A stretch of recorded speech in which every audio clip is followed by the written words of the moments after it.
You're watching Mirror 7 News. Stay informed, stay ahead for more news.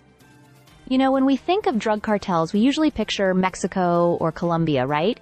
But here in Canada, law enforcement is painting a much more unsettling picture. According to the RCMP, at least 7 major criminal syndicates are actively operating within the country, and their reach is far more sophisticated than most people realize. Canada has increasingly become a transshipment point, a hub from which drugs like methamphetamine are being moved overseas, and sometimes right under our noses. High-ranking RCMP officers have described the situation as alarming. Criminal organizations are exploiting Canada's borders and transportation systems to ship illegal substances not just by land, but also by air and sea, and even through the mail. In one striking example, Australian border officers intercepted a shipment from Nobleton, Ontario, where meth was allegedly hidden inside children's toys. This is the kind of bold smuggling that shows just how far these groups are willing to go. While Canadian police continue to defend their efforts to tackle the problem, the scale of meth exports and other drug trafficking is staggering. Investigators note that these syndicates are not just targeting local markets,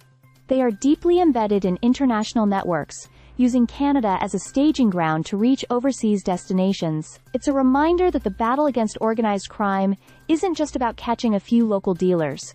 It's about disrupting a sophisticated web that spans continents. Experts say that these criminal groups are highly organized, using technology, insider knowledge, and innovative smuggling methods to stay ahead of authorities. Some shipments are carefully disguised, others are routed through multiple points to avoid detection, and the level of planning involved can rival that of legitimate businesses. It's a stark contrast to the street-level crime most people are familiar with.